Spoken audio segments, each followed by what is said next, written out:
ಹಾಗೆ ಈ ನಮ್ಮ ಗೋವುಗಳಿಗೆ ನಾವೇನು ಮೇವು ಹಾಕ್ತೀವಿ ಆ ಗೋವಿನ ಮೇವಿನ ಬೆಲೆ ನಿಯಂತ್ರಣ ಸರ್ಕಾರದಲ್ಲಿ ಇರಬೇಕು, ದಲ್ಲಾಳಿಗಳಲ್ಲಿ ಇರಬಾರ್ದು. ಶೈಕ್ಷಣಿಕವಾಗಿ ಒಳಗೊಳ್ಬೇಕು. ಪಠ್ಯಕ್ರಮಕ್ಕೆ ಈ ಗೋಶಾಲೆಗಳಾಗಿರ್ಬೋದು, ಕೃಷಿ ವಿಜ್ಞಾನ ಆಗಿರ್ಬೋದು, ಗೋವಿನ ಬಗ್ಗೆ ಶೈಕ್ಷಣಿಕವಾಗಿ ಸೇರಿಸಬೇಕು ಅಂತ ಕೇಳಿದ್ದೀವಿ. ಹಾಗೆ ಸರ್ಕಾರಿ ಮತ್ತು ಖಾಸಗಿ ವಿಶ್ವವಿದ್ಯಾನಿಲಯಗಳಲ್ಲಿ ಪಂಚಗವ್ಯ ಸಂಶೋಧನಾ ಕೇಂದ್ರ ಸ್ಥಾಪಿಸಬೇಕು. ಸರ್ಕಾರಿ ಬಳಕೆ ಅಂದರೆ ಸರ್ಕಾರಿ ಕಟ್ಟಡಗಳಲ್ಲಿ ಫಿನಾಯಿಲ್ ಬದಲಿಗೆ ಗೋಮೂತ್ರ ಆಧಾರಿತ ಕೀಟನಾಶಕಗಳನ್ನು ಬಳಸಬೇಕು. ಹಾಗೆ ತಾಲೂಕಿಗೊಂದು ಸಗಣಿ ಖರೀದಿ ಕೇಂದ್ರವನ್ನು ಸ್ಥಾಪಿಸಬೇಕು ಎಂದು ಮನವಿ ಮಾಡಿದರು. ಮೊದಲನೇದಾಗಿ ನಾವು ಸಗಣಿ ಸ್ಥಾಪನೆ ಕೇಂದ್ರ ಯಾಕೆ ಮಾಡಬೇಕು ಅಂದರೆ, ಎಲ್ಲ ಈ ಯೂರಿಯಾನ ಕೆಮಿಕಲ್ನ ತಂದು ನಮ್ಮ ದೇಶಕ್ಕೆ ಹೊರಗಡೆಯಿಂದ ಸಬ್ಸಿಡಿ ಕೊಟ್ಟು ತಂದು ನಾವು ಇಲ್ಲಿ ವಿಷನ ನಮ್ಮ ಭೂಮಿಗೆ ಹರಡ್ತಾ ಇದ್ದೀವಿ. ಹಾಗಾಗಿ ಆ ಸಗಣಿ ಖರೀದಿ ಕೇಂದ್ರ ತೆಗೆದ್ರೆ ಏನಾಗುತ್ತೆ ಅಂದರೆ, ಆ ವಿಷಪೂರಿತ ಗೊಬ್ಬರದ ಬದಲು ನಮ್ಮದು ಸಾವಯವಿಕ ವ್ಯವಸಾಯ, ನಮ್ಮದು ಸನಾತನ ಧರ್ಮದಿಂದ ಬಂದಿರುವಂಥ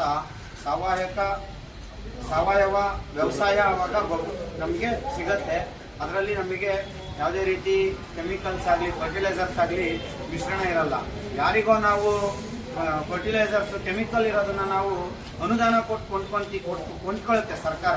ನಮ್ಮ ಸಗಣಿ ಯಾಕೆ ಕೊಂಡ್ಕೊಬಾರ್ದು ಸರ್ಕಾರ? ನಮ್ಮ ಸಗಣಿನೇ ಕೊಂಡ್ಕೊಂಡು ಯೂರಿಯಾ ಬದಲು ನಮ್ಮ ಸಗಣಿ ಉಪಯೋಗಿಸಿ ಅಂತ ಹೇಳ್ಬೋದು. ಹಾಗೆ ಈಗ ಎಷ್ಟೆಷ್ಟೋ ಕೆಮಿಕಲ್ ಆಧಾರಿತ ಫೆನಾಯಿಲ್ಗಳು ಬಂದಿದ್ದಾವೆ. ಮಿಸ್ ಆಗಿ ಕೈ ಮೇಲೆ ಬಿದ್ದರೆ, ಬಾತ್ರೂಮ್ ಕೊಳೆಯುವಾಗ ಎಲ್ಲೋ ಬಿದ್ದರೆ ಕೈಯೆಲ್ಲ ಸುಟ್ಟೋಗುತ್ತೆ. ಅದ್ರ ಬದಲು ನಮ್ಮ ಗೋಮೂತ್ರದಲ್ಲೇ ಮಾಡುವಂಥ ಈ ಸಂಶೋಧನಾ ಕೇಂದ್ರಗಳನ್ನ ಯಾಕೆ ಓಪನ್ ಮಾಡಬಾರ್ದು ಅಂತ ನಾವು ಕೇಳ್ತಾ ಇದ್ದೀವಿ, ಮನವಿ ಮಾಡ್ತಾ ಇದ್ದೀವಿ ಸರ್ಕಾರ. ದಯಮಾಡಿ ನಾವು ಗೋಮಾತೆಯನ್ನು ಕಾಪಾಡುವಂತ ಪವಿತ್ರವಾದ ಕೆಲಸದಲ್ಲಿ ನಾವೆಲ್ಲ ಜೊತೆಗೂಡಿಸ್ಬೇಕು. ಹಾಗೆ ಅತ್ಯಂತ ದೌರ್ಭಾಗ್ಯದ ಸಂಗತಿ ಅಂತ ಏನಪ್ಪಾ ಅಂದ್ರೆ, 12 ವರ್ಷ ಆಯ್ತು ಕೇಂದ್ರ ಸರ್ಕಾರ ಹಿಂದುತ್ವದ ಆಧಾರದ ಮೇಲೆ ನಾವು ಅಧಿಕಾರವನ್ನ ಚಲಾಯಿಸ್ತೀವಿ, ದೇಶದಲ್ಲಿ ಒಂದು ದೊಡ್ಡ ಪರಿವರ್ತನೆಗೆ ಕಾರಣರಾಗ್ತೀವಿ ಅಂತ ಹೇಳಿ ಅಧಿಕಾರ ಇರುವಂತ ಕೇಂದ್ರ ಸರ್ಕಾರ, ನರೇಂದ್ರ ಮೋದಿ ನೇತೃತ್ವದ ಕೇಂದ್ರ ಸರ್ಕಾರ ಹಲವಾರು ಸುಧಾರಣೆ ಕ್ರಮಗಳನ್ನ ದೇಶದಲ್ಲಿ ತಂದು ಕ್ರಾಂತಿಯನ್ನ ಮಾಡಿರಬಹುದು. ಆದ್ರೆ ಗೋ ಹತ್ಯೆ ವಿಚಾರದಲ್ಲಿ ಬಲವಾದ ತೀರ್ಮಾನ ತಗೊಳ್ಳೋದ್ರಲ್ಲಿ ಸಂಪೂರ್ಣ ವಿಫಲ ಆಗಿದೆ. ಯಾಕೆಂದ್ರೆ ದೊಡ್ಡ ಪ್ರಮಾಣದ ಗೋಮಾಂಸದ ರಫ್ತು ವಿದೇಶಕ್ಕೆ ಹೋಗ್ತಾ ಇದೆ. ನಾವಿದು ನಮ್ಮ ಸರ್ಕಾರ ಅಂತ ಹೇಳ್ಕೊಳ್ಳೋದಕ್ಕೆ ನಮ್ಗೆ ನಾಚಿಕೆ ಆಗುತ್ತೆ. ಯಾಕೆ ಈ ರೀತಿ ಕ್ರಮ ತಗೋಬಾರ್ದಾಗಿತ್ತು?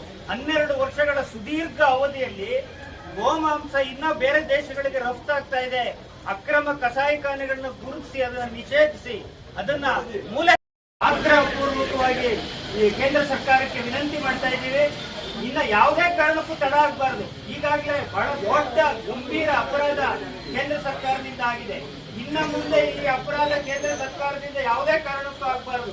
ಸಂಪೂರ್ಣ ಗೋಹತ್ಯೆ ಇಡೀ ದೇಶದಲ್ಲಿ ನಿಷೇಧ ಆಗಬೇಕು. ಏನಿವತ್ತು ಅಕ್ರಮವಾಗಿ ಮತ್ತು ಸಕ್ರಮವಾಗಿ ಗೋ ರಫ್ತು ಹೊರದೇಶಗಳಿಗಾಗ್ತಾ ಇದೆ, ಇದು ಸಂಪೂರ್ಣ ನಿಲ್ಲಿಸೋದಕ್ಕೆ ಒಂದು ನಿರ್ದಾಕ್ಷಿಣ್ಯವಾದ ಕಠಿಣ ಕ್ರಮ ಕೇಂದ್ರ ಸರ್ಕಾರ ಮಾಡಲೇಬೇಕು.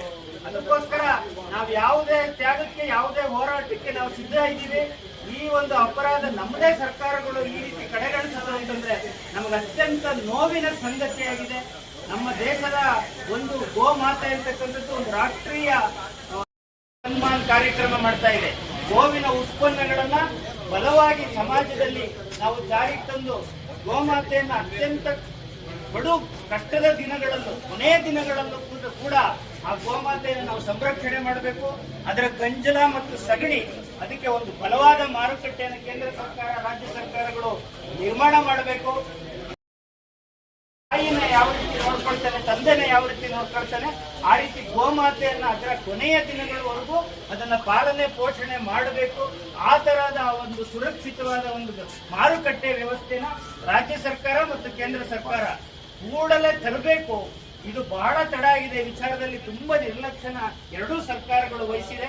ಆದ್ರಿಂದ ನಾವೆಲ್ಲ ರಾಷ್ಟ್ರೀಯ ಚಿಂತನೆ ಇರ್ತಕ್ಕಂಥವ್ರು ಎಲ್ಲರೂ ಈ ವಿಚಾರದಲ್ಲಿ ಈ ಒಂದು ಮನವಿಗೆ ಸ್ಪಂದಿಸಿ ಅವರು ಕ್ರಮ ತಗೋಬೇಕು. ಅದು ತಗೊಳ್ದಲೇ ಹೋದ್ರೆ ಒಂದು ರಾಷ್ಟ್ರೀಯ ಆಂದೋಲನದ ರೀತಿಯಲ್ಲಿ ಈ ಒಂದು ಗೋಹತ್ಯೆ ನಿಷೇಧನ ಮಾಡೋದಕ್ಕೆ ಇಡೀ ದೇಶ ಒಗ್ಗಟ್ಟಾಗಿ ನಿಂತು ಒಂದು ದೊಡ್ಡ ಬೃಹತ್ ಆಂದೋಲನವನ್ನ ಕರೆ ಕೊಡುವಂತ ದಿನ ದೂರ ಇಲ್ಲ. ಯಾಕೆಂದ್ರೆ ಅದರ ಕಷ್ಟನ, ಅದರ ನೋವನ್ನ ನಾವೆಲ್ಲರೂ ಬಹಳಷ್ಟು ಸಲ ಕಣ್ಣಿಂದ ನೋಡಿದೀವಿ. ಆದ್ರೂ ನಮ್ಗಿನ್ನ ಮಾನವೀಯತೆ ಅಂತಕ್ಕಂಥದ್ದು ನಮ್ಮಲ್ಲಿ ಜಾಗೃತ ಆಗ್ತಾನೆ ಹೋದ್ರೆ ನಮ್ಮ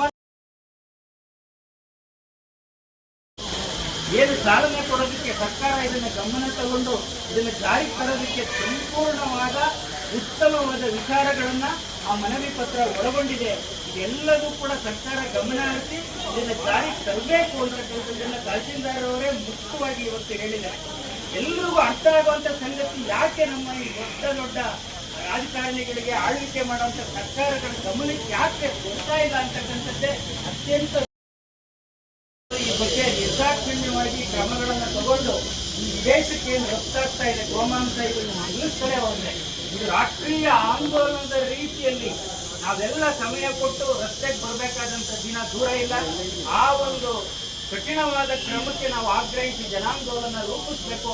ಅದಕ್ಕೆಲ್ಲ ಹಿಂದೂ ಬಾಂಧವರು ಯಾರು ಗೋಪ್ರೇಮಿಗಳಿದ್ದೀರಾ ನಾವೆಲ್ಲರೂ ಒಂದು ಒಗ್ಗಟ್ಟಾಗಿ ಒಂದು ಆಂದೋಲನಕ್ಕೆ ನಾವು ಸಾಥ್ ಕೊಡಬೇಕು ಅಂತ ನಿಮ್ಮಲ್ಲಿ ಕಳಕಳಿಯಿಂದ ವಿನಂತಿ ಮಾಡ್ಕೊಳ್ತಾ ಎರಡೂ ಸರ್ಕಾರಗಳಿಗೆ ಮತ್ತೊಮ್ಮೆ ಆಗ್ರಹ ಮಾಡ್ತಾ ಇದ್ದೀವಿ.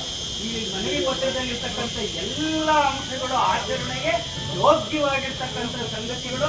ಇದನ್ನ ಕೂಡಲೇ ಗಂಭೀರವಾಗಿ ವಿಚಾರವನ್ನು ತಗೊಂಡು ಜಾರಿಗೆ ತರಬೇಕು ಅಂತ ಕಳಕಳಿಯಿಂದ ಮನವಿ ಮಾಡ್ತಾ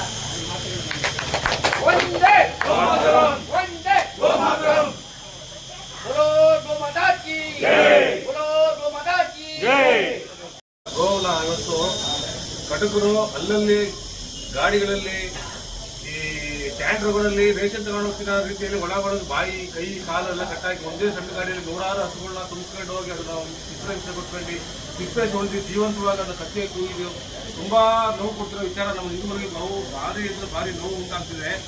ಈ ವಿಚಾರವಾಗಿ ಈ ದಿನ ಏನು ನಾವು ಗೋ ಪರಿವಾರದಿಂದ ಸೇರ್ತೀವಿ, ಈ ದಿನ ಒಂದು ನಮ್ಮರಿಗೆ ಮಿಸ್ ಕಾಲ್ ಕೊಡೋ ಮೂಲಕ ಈ ಕೇಂದ್ರ ಸರ್ಕಾರಕ್ಕೆ ನಾವು ನಮ್ಮ ರಾಷ್ಟ್ರೀಯ ಪ್ರಾಣಿ ಅಂತ ಹುಲಿಯನ್ನು ತೆಗೆದು ಗೋವನ್ನು ರಾಷ್ಟ್ರ ಪ್ರಾಣಿಯನ್ನು ಘೋಷಣೆ ಮಾಡೋದ್ರ ಮುಖಾಂತರ ಗೋ ರಕ್ಷಣೆ ಕೊಡೋದಕ್ಕೆ ನಾವು ಎಲ್ಲ ಸೇರಿರ್ತೀವಿ.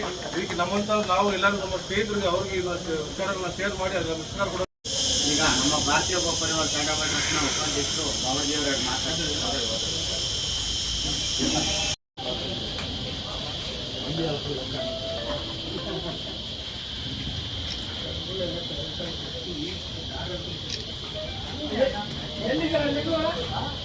ಈ ಒಂದು ಕಾರ್ಯಕ್ರಮಕ್ಕೆ ಪ್ರತ್ಯಕ್ಷವಾಗಿ ಪರೋಕ್ಷವಾಗಿ ಯಾರ್ಯಾರು ಸಹಕಾರ ನೀಡ್ತಾ ಇದ್ದಾರೆ ಅವರಿಗೆ ನಮ್ಮ ಶ್ರೀ ಭಗವಾನ್ ಮಹಾವೀರ್ ಗೋಶಾಲೆ ಟ್ರಸ್ಟ್ ಬಾಣಾವರ ವತಿಯಿಂದ ಅವರಿಗೆ ತುಂಬ ಧನ್ಯವಾದಗಳು.